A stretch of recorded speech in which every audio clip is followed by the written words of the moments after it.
ሰላም ክቡራት ተኸታተልቲ መደባትና ከመይ ትቕንዩ ንሎሚ ብዛዕባ noxinfluencer.com ዝተባህለት ዌብሳይት ቁሩብ ሓበሬታ ክበኩም ደልየ ኣለኹ። እዛ ዌብሳይት እዚኣ ሓንቲ ዩቲዩብ ቻነል ክንደይ ኣታዊ ተእቱ ከምኡውን ብሓፈሻ ናይታ ዩቲዩብ ቻነል ኣናሊሲስ ወይ ድማ ናታ ስታቲስቲክስ ተርእየና ዌብሳይት እያ ማለት እዩ። ኣብዛ ዌብሳይት እዚኣ ምስ ኣተኹም noxinfluencer.com ኢልኩም ፀሓፉ ድሓር ነዚኣ ትመስል ታ ዌብሳይት ኣብዚ ምስ ኣተኹም ናይታ ዝደለኹማ ቻነል ዩቲዩብ ቻነል ኣብዚ ትፅሕፍዎ ማለት እዩ። እቲ ንኣብነት ናይ ፍናን ኢንፎቴክ እንድሕር ኣነ ፍናን ኣብ ኢንፎቴክ ኢለ ምስ በልክዋ ባዕላ ከተምፃለያ ማለት እዩ። ናይ ፍናን ኣብ ኢንፎቴክ እታ ቻነሉ ከተምፃለያ ነዚኣ ክሊክ ይገብራ ክሊክ ምስ ገበርክዋ ናብ ካልእ ዊንዶው ክትወስደንያ ማለት እዩ። ከምዚ ክሊክ ምስ ገበርክዋ ልክዕ ናብዚ ዊንዶው እዚ ከተምፃንያ ማለት እዩ። ሕጂ እዚኣ ትመስል እታ ናይ ፍናን ኣብ ኢንፎቴክ ኢላ ኣብ ሰርች ባር ምስ ኣምፃታ ኣብዚ ታሕቲ ኣምፅያትልኩም ኣላ ማለት እዩ። ፍናን ኣብ ኢንፎቴክ ኢላ ኣላ ነዚኣ ክሊክ ምስ ገበርኩማ እንደገና ናበይ ክትወስደኩም እያ ማለት እዩ። ብሓፂሩ ኣብዚ እንታይ እዩ ዘርእየና ዘሎ ፍናን ኣብ ኢንፎቴክ ናይ ዩቲዩብ ቻነል 220,000 ሳብስክራይበርስ ከም ዘለዋ 77.75 ሚልዮን ቪውስ ከም ዘለዋ የርእየና ኣሎ ማለት 2279 ቪድዮስ ከም ዘለዋ ኣብ ናይ ስፖርት ኤን ፉትቦል ከምኡውን ኣብ ናይ ኢንተርቴይንመንት ትሕዝቶ ዘለዎ ከም ትነጥፍ ይነግረና ኣሎ ማለት እዩ። ካልኦት ንዓ ዝመስላ ቻነላት ድማ ብሽም ማለት እዩ ተምፃልና ኣላ ፍናን ኣብ ወይ ከዓ ኢንፎቴክ በቲ ሰርች ዝገበርናያ ማለት እዩ። እጂ ንሕና ነታ ዝደለናያ ቻነል እዚኣ እንድያ ነዚኣ ክሊክ ምስ ገበርናያ ልክዕ ናብዚ ክትወስደናያ ማለት እዩ። ኣብዚ እንታይ እዩ ዘሎ ፍናን ኣብ ኢንፎቴክ ዩቲዩብ ስታትስ ኤንድ ኣናሊቲክስ ዳሽቦርድ ይብለና ኣሎ ማለት እዩ። እዚ ሕጂ ናይ ሎሚ ዕለት ናይ 2020 ወርሒ 6 ዕለት 3 ዘርእየኩም ዘለኹ ማለት እዩ። ሕጂ እታ ቻነል ሎጎ ኣብ ዘሎ ቻነል ኔም እዚዩ ናብ ኢንተርቴይንመንት ካታጎሪ ኣላ ብለና ኣሎ። እዚኣ እታ ናይ ዩቲዩብ ቻነል እያ ብዩቲዩብ እንድሕር ክትሪእዋ ደሊኹም ናብኣ ክትወስደኩም እያ ኣብዚኣ ክሊክ ተገይርኩም ማለት እዩ። ኣብዚኣ እንድሕር ዳ ክሊክ ገይርኩም ከዓ ናብቲ ናቱ ናይ ፌስቡክ ፔጅ ክወስደና እዩ ማለት እዩ። ሕጂ እዛ ዩቲዩብ ቻነል እዚኣ መዓስያ ተፈጢራ ኣብ 2013 ወርሒ 10 ዕለት 25 ይብለና ኣሎ ማለት እዩ። ወይ ድማ ናብ ዩቲዩብ ጆይን ዝገበረትሉ እዚ ማለት እዩ። እቲ ኤርያ ትርከበሉ ኣብ ኔዘርላንድ ምዃኑ ላንጉጅ ድማ ብትግርኛ ምዃኑ መደባት ዝዝርጋሕ ማለት እዩ ኣብዚ ይሕብረና ኣሎ ማለት እዩ። እዛ ቻነል እዚኣ 220,000 ሳብስክራይበርስ ከም ዘለዋ ኣብዚ ይነግረና ኣሎ ማለት እዩ። እዚ እቲ ቶታል ቪውስ ኣሎ ኣብዚ ቶታል ቪድዮስ ኩሉ ይነግረና ኣሎ ማለት እዩ። ብድሕሪኡ ዝውርድ ኢልና እንድሕር ቻነል ስታትስ ተዳኸየልና እዚ እንታይ እዩ ዝሕብረና ዘሎ ግሎባል ራንክ ናይታ ቻነል ማለት እዩ። ኣብ ዓለማዊ መድረኽ መበል ክንደይ ኣላ እዛ ቻነል እዚኣ እንድሕር ኢልና መበል 103,918 ተሰሪዓ ኣላ ማለት እዩ። ሕጂ ኣብዚ ግራፍ እዚ እንድሕር ሪእናያ ከዓ ዕለት ክንደይ መበል ክንደይ ነይራ ከዓ የርእየና ማለት እዩ። ብድሕሪኡ ኣብቲ ትነጥፈሉ ዓዲ ኣብ ኔዘርላንድ ማለት እዩ ኣብዚ ኔዘርላንድ ኢልና ኣሎ ኣብኡ ከመበል ክንደይ ደረጃ ኣላ ከዓ ኣብዚ ከዓ የርእየና ኣሎ ማለት እዩ። መበል 653 ደረጃ ከም ዘላ የርእየና ኣሎ ማለት እዩ። ኣብዚ ቀረባ ኣዋርሕ ክንደይ ቪድዮስ ፓብሊሽ ከም ዝገበረት እዛ ቻነል ኣብዚ ይነግረና ከምኡውን ኣታዊ ከዓ እንድሕር ደሊና ከዓ ኣብዚ ኣለና ማለት እዩ። ማንዝሊ ሲ ገምጋማዊ ዝነግረና ኣብዚ ገምጋማዊ ማንዝሊ ክንደይ ረኺቡሎ እዚ ቻነል እዚ 12,000 ክሳብ 25,000 ክረክብ ይኽእል እዩ ዝብል ገምጋማዊ ሓበሬታ እዩ ዝነግረና ማለት እዩ።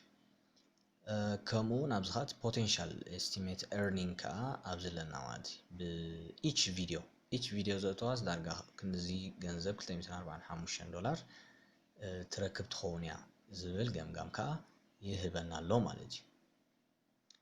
ብድሕሪኡ ኣብዚ እንተዳኸየና ኦዲየንስ ኣናሊሲስ ትብል ኣለና። ኣብዚ ከዓ ምስ ትሪእዎ ዘለኹም ኤስቲሜትድ ኦዲየንስ ኤጅ ኤንድ ጀንደር ብዕድመን ብፆታን ድማ ኣብዚ እቲ ዓይነት ተኸታታሊ ማለት እዩ ደቂ ኣንስትዮ ርአን ዝወሓደ ደቂ ኣንስትዮን ዝበዝሐ ናይቲ ቻነል ቪድዮ ዝርእይዎ ደቂ ተባዕትዮ ምዃኖም ከዓኒ ኣብዚ ይነግረና ኣሎ ማለት እዩ። እዚ እቲ ሜል እዩ ዘንካ ተን ፊሜል ማለት እዩ። ብዕድመ ከዓ የርእየና ኣሎ ማለት እዩ። ብድሕሪኡ ኣብዚ እንድሕር ከይድኩም ከዓ ኤስቲሜትድ ኦዲየንስ ጂኦግራፊ ከዓ የርእየና ኣሎ ማለት እዩ። እዚ ከዓ ካበይ ሃገር እቶም ዝበዝሑ ትሪኦም ዘለኹም ካብ ኢትዮጵያ ዝከታተልዎ መደባት ናይ ፍናን አፕ ኢንፎቴክ ማለት እዩ። ብኻልኣይ ደረጃ ኔዘርላንድስ፣ ብሳልሳይ ደረጃ ድማ ዩናይትድ ስቴትስ ዝርከቡ ይከታተልዎ፣ ኢንድያ፣ ኬንያ እናበለኻ ናብዚ ይወስደና ኣሎ ማለት እዩ። ኣብዚ ከም ዝነበርኩም ትከዱ ትኽእሉ ኢኹም። እቲ ቪድዮ ኣናሊሲስ ከዓ ኣሎ ኣብዚ ቪውስ ፐር ሳብስክራይበር፣ ላይክስ ፐር ቪው፣ ኮመንትስ ፐር ቪው፣ ዲስላይክስ ፐር ቪው እናበለኻ ኣብዚ እቲ ስታቲስቲክስ ይነግረና ኣሎ ማለት እዩ። እዚ ከዓ እቲ ኣቨሬጅ ግራፍስ ኣሎ።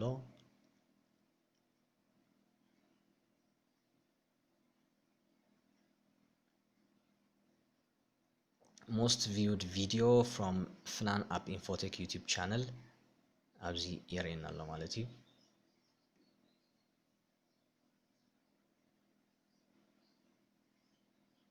እዚ እቲ ካብታ ቻነል ሌተስት ቪዲዮስ ዘእተዎ ማለት እዩ። ኣብዚ ምስ ኩሉ ስታቲስቲክስ ናቱ እዩ ዘርእየና ዘሎ ማለት እዩ። ከምዚ እናበለኻ ይኸይድ ማለት እዩ። ስለዚ ኣዝያ ጠቃሚት ዌብሳይት እያ። ብፍላይ ነቶም ናይ ዩቲዩብ ቻነል ሓበሬታ ክትረኽቡ ትደልዩ ሰባት ማለት እዩ ከምዚ እናገበርኩም ኩላ ክትሪእዋ ትኽእሉ ኢኹም ማለት እዩ። ከምኡውን ስፔሲፊክ ዝኾነ ቪድዮ እውን ሓበሬታ ትነግረኩም እያ ማለት እዩ። ከምኡውን ናይ ካልኦት ቻነል ኣብዚ ከዓ ሪሌትድ ቻነል ኢሉ ምፂልና ኣሎ። ናይ ዝተፈላለዩ ቻነል እናኣተኹም ከዓ ኣብዚ ከዓ ክትሪእዎ ትኽእሉ ኢኹም ማለት እዩ።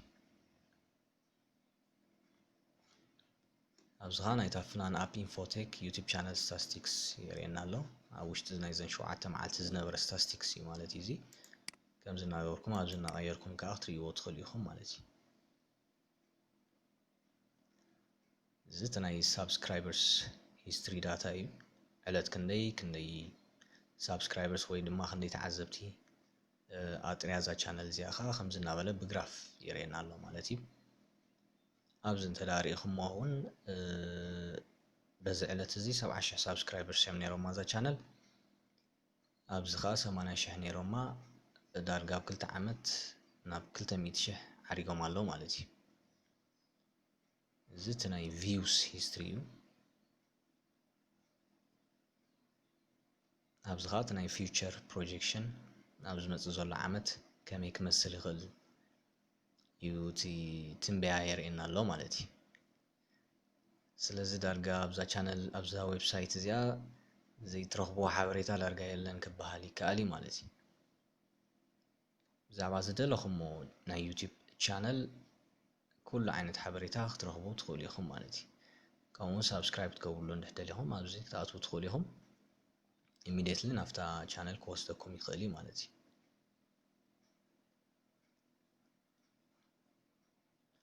ስለዚ ክቡራት ተኸታተልትና ናይ ሎሚ መደብና ነዚ ዝረኣኹሞ እዩ ዝመስል ነይሩ። ኣብ ቀፃሊ ብካልእ መደብ ይራኸበና።